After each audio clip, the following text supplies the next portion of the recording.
Newsflash, Derrick Henry is really hard to tackle repeatedly. That's your favorite name in the league here. To the left, Henry. Taylor Rapp brings him down across the 28-yard line. What's going on, everybody? This is your boy Sutton Def, your favorite fanalist here from the Purple Rain Podcast YouTube channel.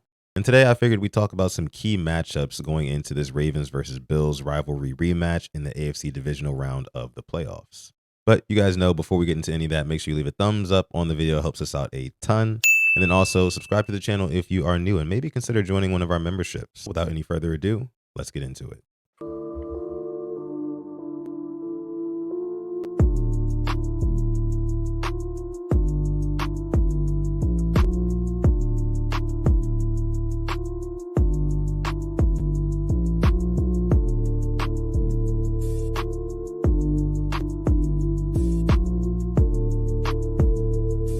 All right, guys, this is the playoff game we've all been waiting for. It's the Ravens versus the Bills. It's Lamar Jackson versus Josh Allen. It seems like, MVP has already been voted on, of course, but this seems like a winner-takes-all type of game. Both teams are coming in really hot, and this one has the potential to be an instant classic. So as a Ravens fan, let's talk about a couple key matchups that the Ravens are going to have to exploit if they want to get out of Buffalo with a W. Why don't we start with the king, Derrick Henry, right? So as we all know, in week 4, Derrick Henry was absolutely unstoppable against the Bills, racking up 199 yards on the ground and 2 touchdowns. His performance was a key factor in the Ravens' win that night. And while I do realize that that was months ago at this point, if you take a look at the scope of work the Bills have put together over the course of this season when it comes to their run defense, it hasn't been the greatest. Buffalo Bills rank in the bottom half of the league when it comes to missed tackles. And even worse, they're actually second to dead last in the league when it comes to yards after contact allowed. And as we know, Derrick Henry is quite literally known for breaking tackles and getting yards after contact. This 21st ranked defensive front is going to have his work cut out for them.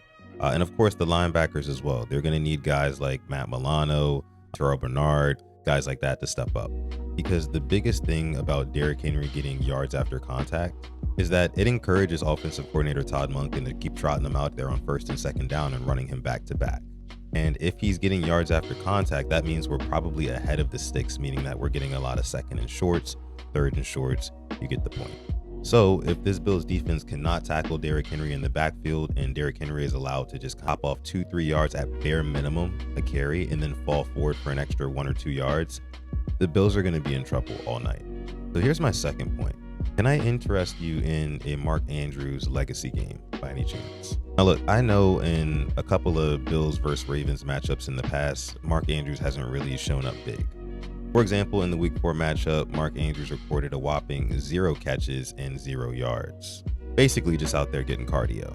But since then, Mark Andrews has really turned it around this season as he leads the league in tight end touchdowns.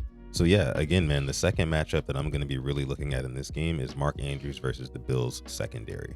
I really love this Ravens team because all of the pieces build off of each other. I just got done talking about Derrick Henry and how he's going to impact this game. But the beautiful thing about it is that if Derrick Henry really starts impacting this game, that's going to impact the eyes and the awareness and the instincts of the safeties and the linebackers. Safeties and linebackers, mind you, for the Bills that actually rank in the bottom half when it comes to coverage. And if, and only if Mark Andrews can take advantage of this secondary and leak out into these zone spaces, I think that he could be a big part of wearing this Buffalo defense down as well on top of Derrick Henry. Because Mark Andrews is a bruiser as well, let's just be honest. Now, really quick side note, Rashad Bateman is another matchup that I'm looking at here, and his matchup against potentially a Rasul Douglas or probably maybe even a Christian Benford, depending on whether or not Zay Flowers plays. Bateman could be another guy in this game who takes a major step forward in his 2024-2025 campaign. Need I remind you, the Baltimore Ravens are actually 9-0 in games where Rashad Bateman scores a touchdown. Third and final key matchup that I'm looking forward to in this one is going to be the Ravens defense versus the Bills quick passing game. If you really look at a lot of Josh Allen's success this year and even in years past as well, it's with quick passes, that is around the line of scrimmage. For example, in the week 4 matchup on the Bills opening drive, the first 2 plays were both passes. They were both quick passes to the outside, both in which the Ravens pretty much limited for a pretty minimal gain.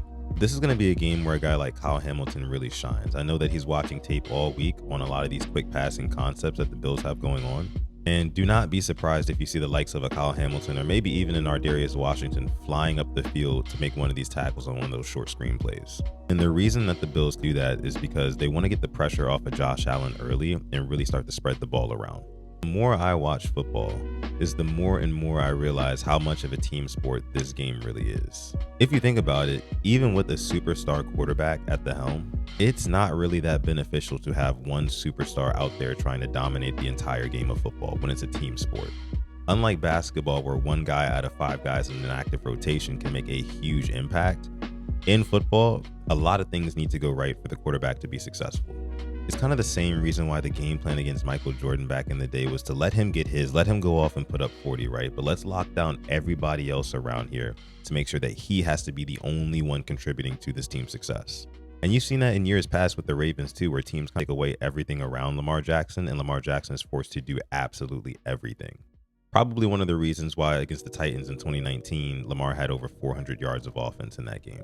So I know that was a quick little mini rant there, but I say all that to say, keep the Bills behind the sticks, right? Shut down those early quick passing concepts. Those are going to be my 3 key matchups for this one going into this Bills versus Ravens divisional playoff game. I would love to know what you guys think about it. What do you guys think are going to be the most important matchups that we have to look out for in this one? What did I miss? Let me know down below in the comment section. Make sure you like the video, subscribe to the channel for more content coming out in the future. Until next time, this has been your boy Sutton Def from the Purple Rain Podcast YouTube channel. You guys already know the drill. Stay positive, test negative, and never ever forget to call God. Peace.